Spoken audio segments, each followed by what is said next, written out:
कथेचा हा भाग समजून घेण्यासाठी मागचा भाग नक्की ऐका. भूमीला दारूची तीव्र ॲलर्जी होती. तिला थोडासा दमा होता आणि अल्कोहोलची सहनशीलताच नव्हती. तिच्या वडिलांच्या दारूच्या व्यसनामुळे ती आधीच घाबरलेली होती. म्हणून ती बहुतेक वेळ लाऊंजमध्येच राहणे पसंत करत होती. अचानक चष्मेश, विराज कुठून तरी समोर आला आणि ती थोडी रिलॅक्स झाली. तू अगदी बाहुलीसारखी दिसतेस, त्याने तिचं कौतुक केलं. कदाचित कारण तू आयुष्यात पहिल्यांदाच नीट मुलींसारखा ड्रेस घातलाय, असं म्हणत त्याने लगेच तिची फिरकी घेतली. इडियट, फालतू, ती रागाने त्याच्या हातावर जोरात मारते. डेव्हिल, भूत, किलर, म्हणत त्याने तिच्या खांद्यावर हलकासा चापट मारली. दुखतंय, ती हात चोळत म्हणाली. सॉरी, तो कान पकडत म्हणाला. तू मानसीला भेटलास का, तिने अचानक विचारलं. तिला आठवलं की मानसीही कुठेतरी इथेच असेल. हो, आधीच भेटलो, तिच्या कंटाळवाण्या मित्रांसोबत, तो खांदे उडवत म्हणाला. तू हे चष्मे का घालतेस, त्याशिवाय तू खूप सुंदर दिसतेस, तो तिचा चष्मा काढायला हात लावणार इतक्यात. आणि केस आजींसारखे का बांधतेस, असं म्हणत त्याने पटकन तिचा हेअरबँड काढून टाकला आणि तिचे केस मोकळे सोडले. आता बघ स्वतःकडे, किती सुंदर दिसतेस, तो हसत म्हणाला. भूमीने पटकन त्याच्या हातातून हेअरबँड घेतला. नको, पुन्हा बांधू नकोस, त्यामुळे तू जास्त वयस्कर दिसतेस आणि तुझा लुक खराब होतो, तो विनंती करत म्हणाला. ठीक आहे, ती हलकसं हसली. त्यांचं बोलणं आणि त्यांच्या हालचाली कोणीतरी बारकाईने पाहत होतं. राहुल, त्याला तिचे मोकळे केस खूप आवडत होते आणि ती चष्म्याशिवाय कशी दिसते हे पाहायची त्याला खूप इच्छा होती. भूमीने आजूबाजूला पाहिलं आणि तिला मानसी दिसली. मानसी राहुलसोबत बोलत होती. का कोण जाणे, पण भूमीला थोडी काळजी वाटली. राहुलला मानसी चांगली ओळखीची होती. अंजली त्याची जिवलग मैत्रीण होती. विरुद्ध लिंगातील त्याचे फार थोडे मित्र होते आणि त्यात अंजली त्याची खास मैत्रीण होती. मानसीबद्दल बोलायचं तर तो तिला चांगली मैत्रीण मानत होता. भूमी, मानसी काही मैत्रिणींना घेऊन मोठ्या हास्याने तिच्याकडे आली, पण तिच्या मनात काहीतरी वेगळंच चालू होतं, थोडं क्रूर आणि अयोग्य. चल, एक गेम खेळूया, मानसी म्हणाली. गेम? भूमी आश्चर्यचकित झाली. मानसी तिला नीट बोलतही नसे आणि आता अचानक गेमसाठी बोलावत होती. हा गेम मुलींसाठी आहे, यंग चिक्ससाठी, तिच्या एका मैत्रिणीने मोठ्याने सांगितलं. ती थोडी नशेत दिसत होती आणि त्यामुळे भूमी क्षणभर घाबरली. मानसी एक मानसिक खेळ खेळत होती. भूमीला दारूची ॲलर्जी आहे हे तिला माहीत होतं. ती तिला बारकडे घेऊन जायचा प्रयत्न करत होती. का? भूमीला दारू पिणाऱ्या लोकांचा तिरस्कार नव्हता, पण कोणी जबरदस्ती करतं ते तिला अजिबात आवडत नव्हतं. नक्कीच त्यांच्याकडे काहीतरी प्लॅन होता. भूमीच्या मनात विचार आला, हा खरंच गेम आहे का? त्या घटनेनंतर मानसी तिच्यावर रागावलेली होती. कदाचित तिला बदला घ्यायचा होता. तरीही भूमी शांतपणे हसली. चल भूमी, मानसीने तिचा हात पकडून तिला ओढलं. कोणता गेम? भूमी तिच्या वेगाशी जुळवत घाईघाईने चालत विचारत होती. ती मागे वळून पाहते तर राहुल कुठेच दिसत नव्हता. ती आधीच स्वप्नील आणि अंजलीला भेटली होती. त्यांनी तिला स्वप्नीलच्या वडिलांची ओळख करून दिली होती. ते खूप गोड माणूस होते. दोघांची लगेच मैत्री झाली आणि त्यांनी फोन नंबरही एकमेकांना दिले. भूमीने त्यांना नियमित मेसेज करायचं वचन दिलं होतं. तिने पुन्हा राहुलला शोधलं, पण तो कुठेच दिसला नाही. तिच्या हातात फोन घट्ट पकडलेला होता. मानसी, कोणता गेम? भूमी चिंतेने विचारत होती. ती जास्त चौकशी करू शकत नव्हती, कारण विराजला काही संशय येऊ शकत होता. आता तिला विराजही दिसत नव्हता. भूमी, हा गेम आपल्यासाठी आहे, तरुण आणि अविवाहित मुलींसाठी, मानसी अजूनही तिचा हात धरून म्हणाली. ठीक आहे, पण गेम काय आहे? भूमी घाबरून विचारते. ट्रूथ ऑर डेअर, तिच्या एका मैत्रिणीने जाहीर केलं. Truth or dare?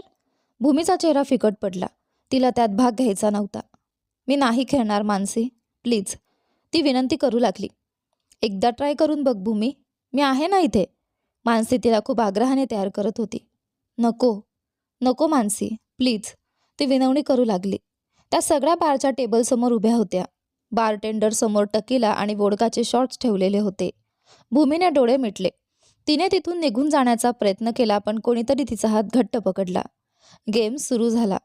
फक्त वासानेच तिला अस्वस्थ वाटत होतं. त्या तरुण 6 मुली होत्या आणि सगळ्या गोल करून उभ्या होत्या. मानसीने बाटली फिरवली. निकिता, सगळ्या ओरडल्या. मानसीने तिला एक मूर्ख प्रश्न विचारला. ट्रूथ की डेअर, तिने विचारलं. डेअर, म्हणत निकिताने टेबलावर ठेवलेले 3-4 टकीला शॉट्स पिऊन टाकले. हे पाहून भूमी घाबरली.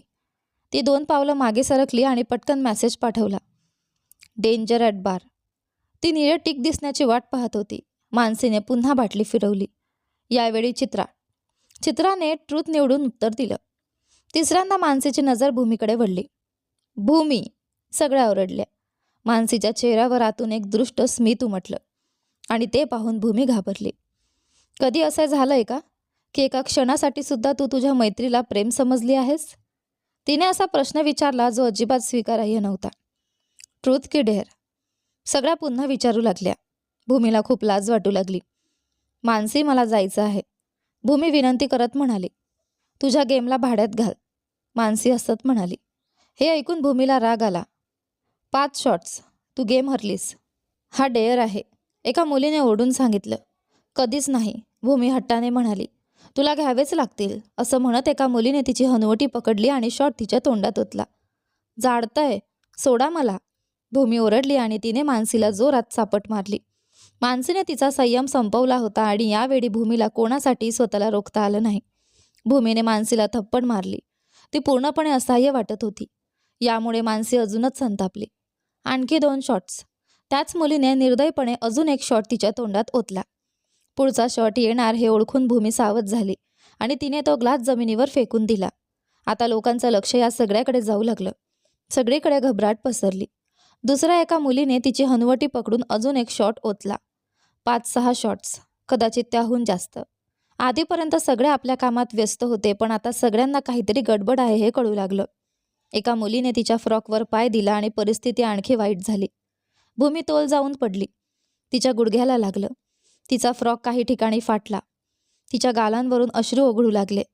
तिने सगळी हिंमत एकवटली आणि मानसीला ढकलून दूर करत तिथून चालत निघाली.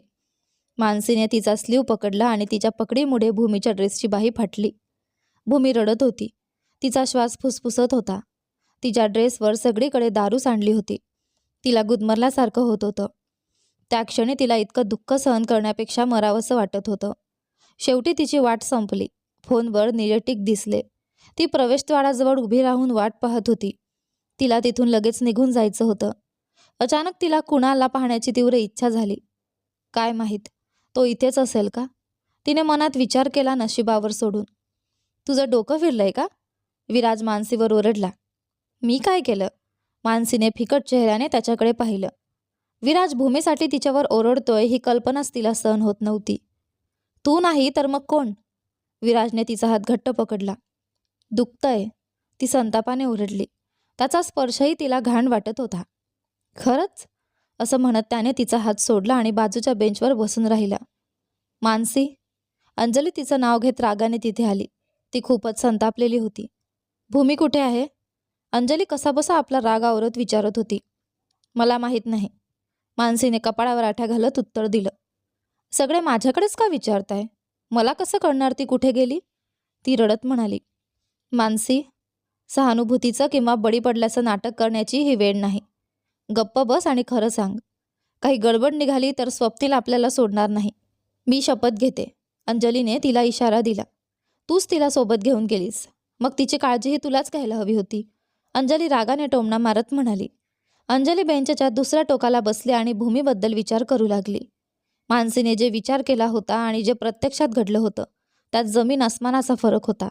आता तिला स्वप्नीलच्या रागाला सामोरं जावं लागणार होतं, जो तिच्यासाठी सगळ्यात भयानक स्वप्न होतं. कुणाल त्यांच्यासोबत नव्हता आणि ही मुलगी कुठे गेली? अंजलीला खूप वाईट वाटत होतं. तो विचारच तिच्या मनाला छळत होता. भूमी, अंजली स्वतःवरच ताबा ठेवू शकत नव्हती. मानसी इतकी निष्काळजी, बेजबाबदार कशी असू शकते? ती काही लहान मूल नाही.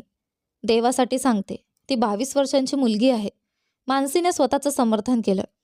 हो, पण तिच्या तोंडात दारू कोणी ओतली? अंजली जोरात ओरडली. तिला अल्कोहोलची सहनशीलता नाही. तुला माहिती आहे का ते किती त्रास देतं? विराज कटू सत्य सांगत म्हणाला. दीदी, एका बाहेरच्या मुलीसाठी तुम्ही स्वतःच्या बहिणीला दोष देऊ शकत नाही, मानसी अंजलीच्या डोळ्यात बघत म्हणाली. विराज, ओरडू नकोस, दुखतंय. मानसी विराजकडे वळून पुन्हा ओरडली. अंजलीच्या डोळ्यात पाणी आलं. ती रडण्याच्या उंबरठ्यावर होती. बस मानसी, स्वप्नील जोरात ओरडला. अंजलीने डोळे मिटले. तिला चांगलंच माहीत होतं स्वप्नील रागात कसा वागतो, जणू एखाद्या भूतासारखा. तिचं हृदय जोरात धडधडू लागलं. डोकं गरगरू लागलं. मला सांग नेमकं काय झालं. स्वप्नील मानसीजवळ येऊन तिच्या डोळ्यात बघत विचारू लागला. स्वप्नीलने कधीही मानसीवर आवाज चढवला नव्हता. तो तिला लहान बहिणीसारखं प्रेम करत होता, पण तो तिच्या फार जवळचा नव्हता. तो तिला आवडत असे, पण तिच्या बालिश वागण्याला कधीच प्रोत्साहन देत नसे. त्याला नेहमी वाटायचं ती खूप लाडवलेली आहे. कधी कधी ती अगदी मूर्खपणाने वागते.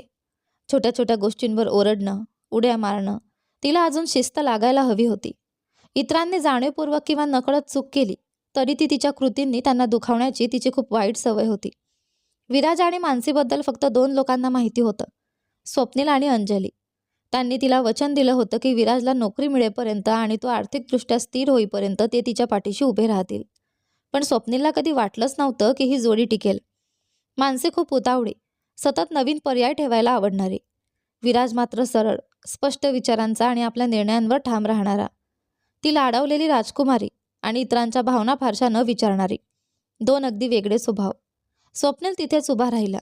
त्याने डोळे मिटले आणि स्वतःचा राग आवरण्याचा प्रयत्न केला. तो तिच्या उत्तराची वाट पाहत होता. आम्ही ट्रूथ ऑर डेअर खेळत होतो, मानसी म्हणाली. तिला 4 टकीला शॉट्स घ्यायला सांगितले होते. तिने 1-2 घेतले आणि मग ती तिथून गायब झाली. मानसी इकडे तिकडे बघत खोटं बोलली. 2-3 शॉट्स? खोटं, विराज पुटपुटला. गायब म्हणजे? स्वप्नील तिच्या डोळ्यात डोकावत विचारत म्हणाला आणि तिचा हात पकडला. मला माहिती नाही, ती थरथरत म्हणाली. मी आधीच सांगितलं होतं, तिला दारूची सहनशीलता नाही. तिला त्याचा वासही सहन होत नाही. हे कसले फालतू ट्रूथ अँड डेअर? मानसी तुझं डोकं फिरलंय का? विराज पुन्हा ओरडला. स्वप्नीलने मानसीकडे बारकाईने पाहिलं आणि म्हणाला, मी तुला संजनासोबत पाहिलं होतं. संजना? तू तिला कधी भेटलास? विराज यावेळी खूपच संतापला. संजना त्याला अजिबात आवडत नव्हती. तो तिला कधीच आपल्या चुलत बहिणीसारखं मानत नव्हता. तू तिच्यासोबत काय करत होतास? तुला ती कशी ओळखीची आहे? विराज खूपच उत्सुकतेने विचारू लागला. विराज? स्वप्नीलने त्याला प्रश्नार्थक नजरेने पाहिलं. तुला संजना माहिती आहे का? स्वप्नीलने विचारलं.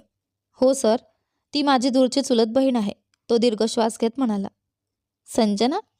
अंजलीला अचानक काहीतरी आठवलं आणि ती स्वप्नीलजवळ आली. संजना, सॅनेक्स, ती बोलता बोलता थांबली. हो. स्वप्नीलने असहाय्यपणे मान हलवली. आता भूमी कुठे आहे? त्याने लगेच फोन काढला आणि तिला कॉल करू लागला.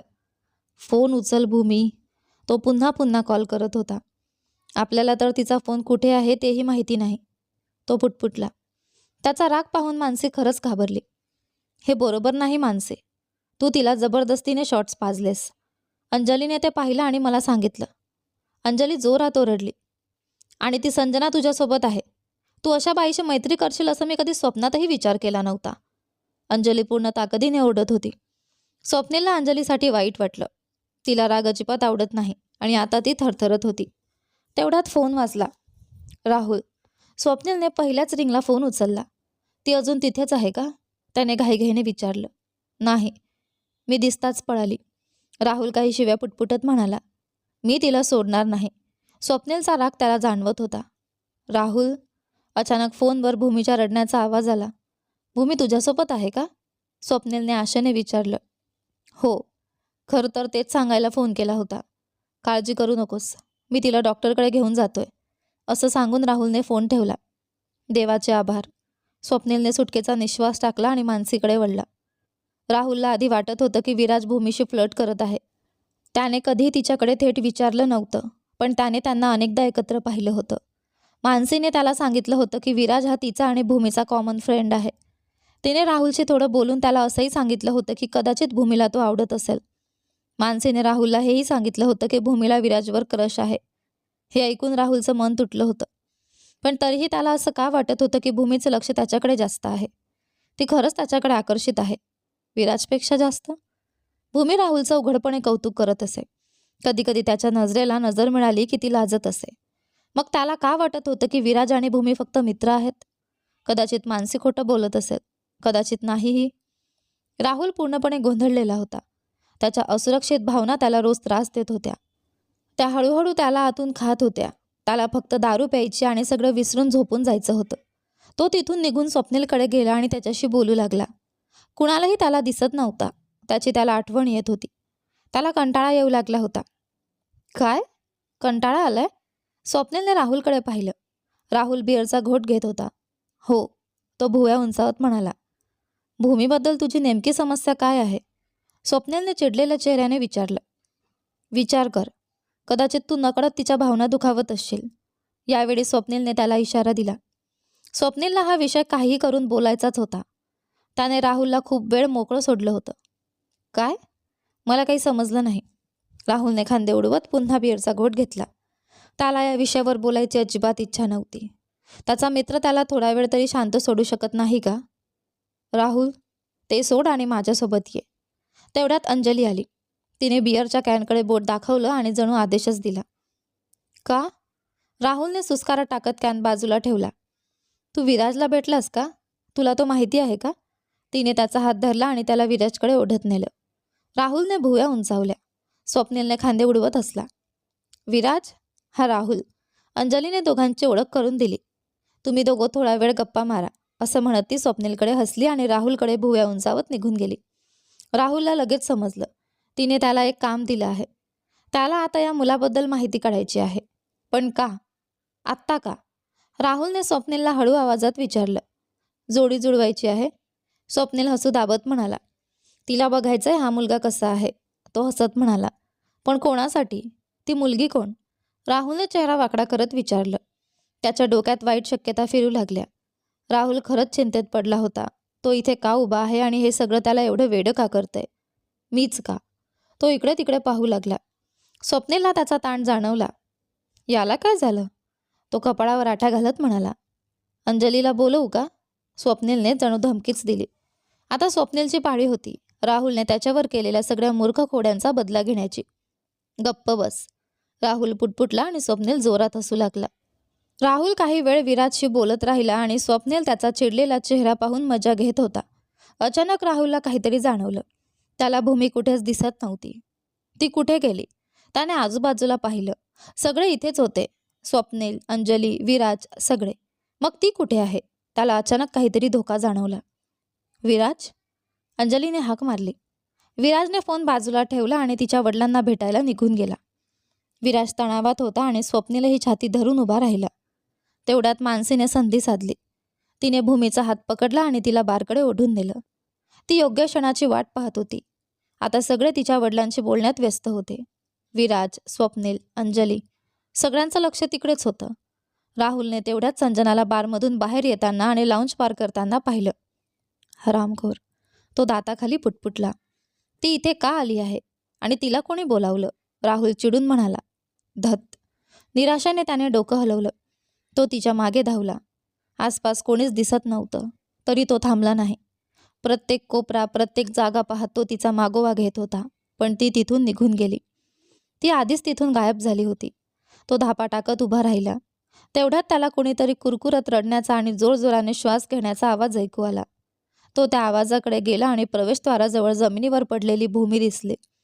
ती श्वास घेण्यासाठी झगडत होती. राहुलने डोळे सोडून पुन्हा पाहिलं. भूमी? तो घाबरून म्हणाला. त्याच्या घशात गोळा आला. भूमी? तो तिच्या जवळ गुडघ्यावर बसला आणि तिचा चेहरा हातात घेतला. तू ठीक आहेस ना? तो तिच्या डोळ्यात पाहत विचारू लागला. तिचे केस विस्कटलेले होते. ड्रेस फाटलेला आणि सुरगडलेला होता. ती श्वास घेण्यासाठी झगडत होती. वोडका तिच्या ड्रेसवर सांडलेली होती. तिची त्वचा फिकट पडली होती. हातांवर फोड आणि इकडे तिकडे लाल चट्टे उठले होते. राहुलला काहीच समजत नव्हतं तिच्यासोबत नेमकं काय झालं होतं. ती इथे का पडली होती? भूमी, उठ. तो तिच्या स्लीव्जला धरून तिला उभं करायला लागला. मला इथून घेऊन जा. मला इथे राहायचं नाही. प्लीज. ती रडत त्याच्या कॉलरला धरत म्हणाली. मला इथे राहायचं नाही. ती पुटपुटत होती. प्लीज. ती विनवणी करत होती. ठीक आहे, ठीक आहे. राहुलच्या डोळ्यात पाणी आलं. तो थरथरत्या आवाजात म्हणाला. ती उभी राहिली तेव्हा तिला कळालं की तिची एक सँडल हरवली आहे. राहुलने दुसरी सँडल उचलली आणि दूर फेकून दिली. ती जमिनीवर पाय ठेवूही शकत नव्हती. स्पर्श झाला की ती कळवळत होती. तो खाली बसला आणि तिच्या ड्रेसच्या खाली लोंबकळणारा कापडाचा तुकडा फाडून काढला. ती सतत रडत होती. अखंड, जोरजोराने. त्याला कळत नव्हतं तिला कसं शांत करायचं. त्याने आजूबाजूला पाहिलं. सुदैवाने तिथे कोणी नव्हतं. त्याने तिला उचलून आपल्या हातात घेतलं आणि कारकडे नेलं. ती त्याच्या छातीवर डोकं ठेवून बसली. बस. त्याने तिला कारच्या पुढच्या सीटवर बसवलं. तिच्या ड्रेसची एक बाही फाटून लोंबत होती. त्याने कशीबशी ती बांधून घेतली. काय झालं भूमी? सांग मला, तो विनवणी करत म्हणाला. मला अल्कोहोलची सहनशीलता नाही, ती हळू आवाजात म्हणाली. तिने मला काही शॉट्स पाजले. ती समजावण्याचा प्रयत्न करत होती. राहुलला लगेच समजलं तिला आधी वैद्यकीय मदतीची गरज आहे. बाकी सगळं नंतर विचारता येईल. कार सुरू करण्याआधी त्याने स्वप्नीलला फोन करायचा विचार केला. राहुल, भूमी डुलकी लागण्याच्या अवस्थेत होती. माझा फोन, ती लॉन्चकडे बोट दाखवत म्हणाली. भूमी, राहुलने तिचा चेहरा हातात घेतला आणि तिच्या डोळ्यात पाहत तिला शुद्धीत ठेवण्याचा प्रयत्न केला. तो तिला थेट हॉस्पिटलमध्ये घेऊन गेला. लोक तिच्याकडे विचित्र नजरेने पाहत होते, जणू ती एखादी वेगळीच प्राणी आहे. ती दारूच्या वासाने भरली होती. तिच्या अवस्थेने राहुलचं मन खचलं. हे सगळे लोक असे का बघत होते? इतके कठोर आणि न्याय करणारे का होते? तिचा ड्रेस फाटलेला होता आणि ती स्वतःला नीट सावरूही शकत नव्हती. प्लीज, राहुल पुन्हा एकदा तिला विनवणी करत म्हणाला. 1 मिनिट नीट उभी राहा. त्याने आपलं जॅकेट काढून तिच्या कमरेला बांधलं, जेणेकरून तिच्या फ्रॉकमधल्या फाटलेल्या जागा झाकल्या जातील. राहुल, ती त्याच्या मानेभोवती हात घालत उभी राहण्याचा प्रयत्न करत होती. तिचं नाक त्याच्या ओठांना वारंवार स्पर्श करत होतं. तिचं हलकंसं खिदळणं त्याच्या कानात घुमत होतं, जणू नशा चढवत होतं. शिट, तो दीर्घ श्वास घेत म्हणाला. नेहमी माझ्याच वाट्याला का येतं? तो मनातल्या मनात नशिबाला शिव्या देत होता. भूमी, तू माझा जीव घेशील, तो हलक्या आवाजात पुटपुटला. राहुल, ती डोकं खाली करून त्याच्या डोळ्यात पाहण्याचा प्रयत्न करत होती. क्षणभर त्यांच्या ओठांचा स्पर्श झाला. राहुलने लगेच डोळे मिटले. ऐक भूमी, आपण हॉस्पिटलमध्ये आलो आहोत. शांत राहा, तो विनंतीच्या सुरात म्हणाला. त्याने तिच्या खांद्यावर शाल टाकली आणि तिला सावकाश चालवत आत नेलं. ठीक आहे, ती ओठांवर बोट ठेवत चिडक्या चेहऱ्याने म्हणाली. तो चेहरा पाहून हसला. ती खूप गोड दिसत होती, जणू तिचे गाल चिमटीत घ्यावेत असे. देवा, धन्यवाद, तो सुटकेचा श्वास घेत म्हणाला. शेवटी काहीतरी समजलं तिला. तो डोकं हलवत म्हणाला. ठीक. ती पाणी गिळत मान हलवते, पण तिला बाटलीही नीट धरता येत नव्हती. फक्त काही वोडकाचे शॉट्स, राहुल सुस्कारा टाकत म्हणाला. त्याला आठवलं, तो आणि स्वप्नील कधी शॉट्सवर शॉट्स घेत असत. फ्लिप कपसारखे गेम खेळत असत. त्याला कधी माहीतच नव्हतं की अल्कोहोलची सहनशीलता नसणं किती भयंकर असू शकतं. आता तो ते स्वतःच्या डोळ्यांनी पाहत होता. त्याने तिच्या फिकट पडलेल्या त्वचेकडे पाहिलं, हातांवर उठलेले चट्टे. तरीही ती डुलत होती, अस्थिर होती. माझं डोकं खूप दुखतंय, ती अचानक म्हणाली. तिचा चेहरा पाहून राहुलचं हृदय दचकलं. ती थोडी नशेत होती, पण ती खरंच ठीक नव्हती. चल, डॉक्टरकडे जाऊया. तो तिच्या कपाळावर हलकंसं चुंबन देत तिचा हात धरतो. तो तिला डॉक्टरकडे घेऊन गेला. डॉक्टरांनी तपासून काही औषधं दिली. राहुलला सांगितलं गेलं की तिला सौम्य ते मध्यम अल्कोहोल इंटॉलरन्स आहे आणि 2-3 दिवसात ती ठीक होईल. हे ऐकून राहुलला खूप दिलासा मिळाला. त्याला वाटलं होतं त्यापेक्षा परिस्थिती कमी गंभीर होती. आता कुठं जायचं? भूमी कपाळावर आठ्या घालत विचारत होती. कुणाल घरी नाही. मग आपण कुठं जाऊ? ती ओठांवर गोडसा पुटका चेहरा करत विचारत होती. राहुल, त्याने आपल्या मानेमागे हात फिरवला. तिच्याकडून नजर हटवणं त्याच्यासाठी खूप कठीण होत होतं. तिचा तो पुटका चेहरा, तिचे ओठ. मी तुला माझ्या गेस्ट हाऊसमध्ये घेऊन जातो, काळजी करू नकोस, तो हलकंसं असत म्हणाला. त्याने तिच्या गालावर हात ठेवून अंगठ्याने अलगद फिरवलं. Guest house? ठीक आहे. ती उत्साहाने मान हलवत उठली आणि कारकडे जायला 2 पावलं टाकण्याचा प्रयत्न केला. एक पाऊल टाकताच खाली पडली. तिचा गुडघा आधीच दुखावलेला होता आणि ती पुन्हा त्याच गुडघ्यावर पडली. वेदनेने ती मोठ्याने कुरकुरली आणि नकळत तिच्या डोळ्यांतून अश्रू आले. 1 मिनिट शांत बसू शकत नाहीस का? तो खोटा राग दाखवत म्हणाला. सॉरी. ती ओठ पुटकं करत ओठ बोटांवर ठेवून लहान मुलासारखी मान हलवू लागली. थांब, मी 1 मिनिटात येतो, तो प्रत्येक शब्दावर जोर देत म्हणाला आणि औषध आणायला परत गेला.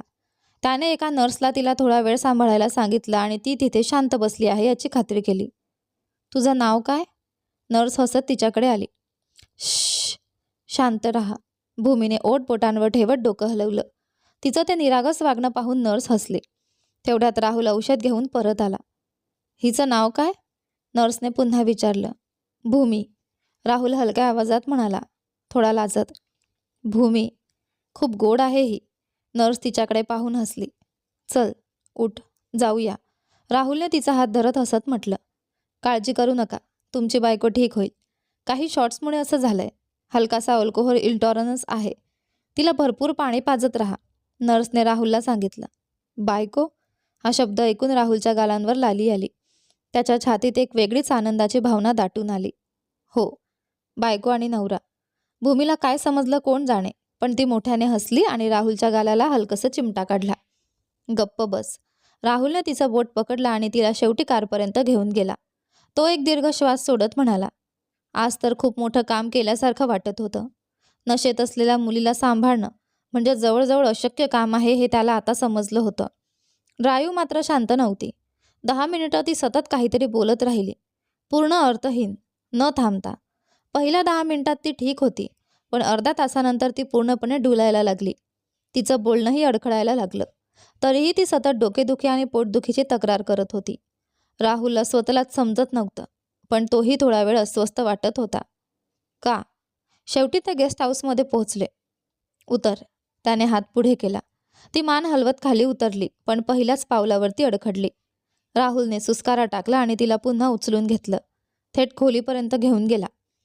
ती खिदळली आणि पुन्हा तिचं नाक त्याच्या नाकाला घासलं. भूमी. राहुल गोंधळून ओरडला. त्याला रागापेक्षा जास्त गोंधळ वाटत होता. राहुल. ती हलकसं हसत म्हणाली. स्टुडिओमध्ये काय झालं होतं आठवतंय का? ती चिडवत म्हणाली. मला तर झोपही लागली नाही. तो स्वतःशीच पुटपुटला. श्श, झोप आता. तो तिला बेडवर झोपवत म्हणाला आणि स्वतः दुसऱ्या बाजूला वळला. त्याच्या चेहऱ्यावरचं हसू आणि लाज तो कसाबसा लपवत होता. ही मुलगी खरंच अशक्य आहे.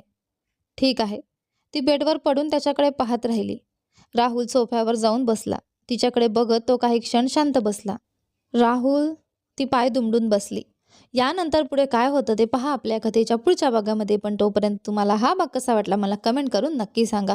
सोबत व्हिडिओला लाईक करा, शेअर करा, चॅनलवर नवीन असाल तर सबस्क्राईब करा आणि हो नोटिफिकेशन बेल नक्की दाबा. धन्यवाद.